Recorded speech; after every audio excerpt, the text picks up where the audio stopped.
my God.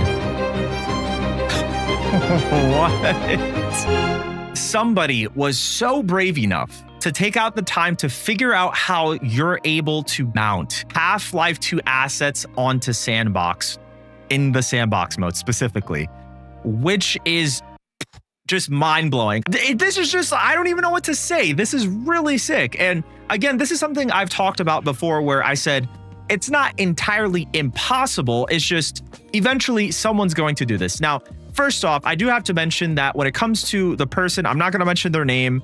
And I'm not going to mention where you get this at for obvious reasons, okay? Because there's a whole thing around the Half-Life 2 assets or any sort of Valve assets available within S&box. And if you want to know more about that, I did make a whole video talking about that right here, which I would highly recommend you go and watch for yourself so you can get more information in detail. Now, we understand as Gmod players that mounting is pretty much just downloading a source game. And from there, you load up Gary's mod and you pick which game it was, and then you could just put all the assets that you want and mess around with them. This person decided, why don't I figure out a way to mount Half-Life 2 into S&box, which as you can see right here, all of the assets are here.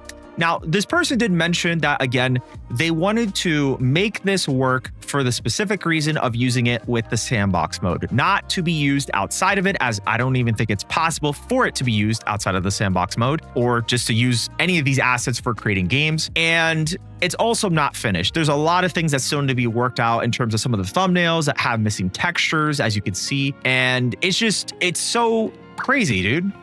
Absolutely crazy.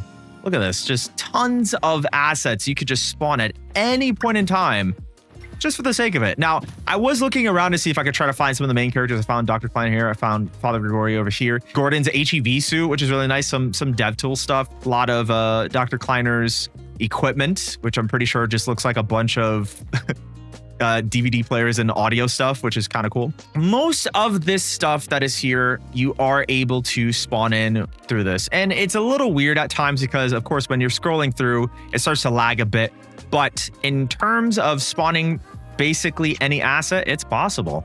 And you can use most of these assets. I will have to note that when it comes to the S&box dev team that's currently working on this game still, as they're getting closer and closer to releasing this game, early 2026 is the possible release date window for this. They're thinking about adding more depth into the mounting system. So not only just being able to spawn in assets, but also be able to utilize the animations for characters, guns, possibly, things like that. These are all things that are possible and that they are working on. It seems pretty wild, but to give a little bit more information, again, this mounting system was made specifically for the S&box mode. And I'm pretty sure in terms of what this is being used for, I think you are able to go and mess around with how the mounting system works outside of it.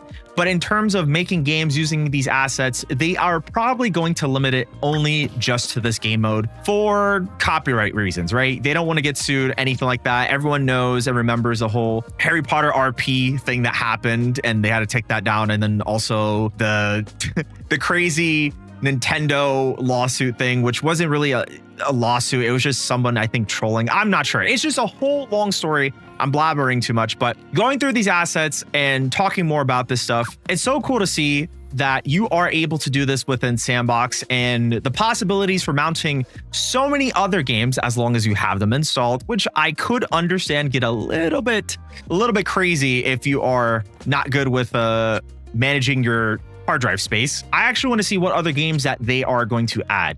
Will Half-Life 2 get officially supported? We don't really know. As of right now, most of this stuff is being made by the community and accessible by the community. And it was only a matter of time before people started taking out the time to just go and do this. I mean, it's a given, but it seems like this person was the first to do it. The Mad Lad actually did it.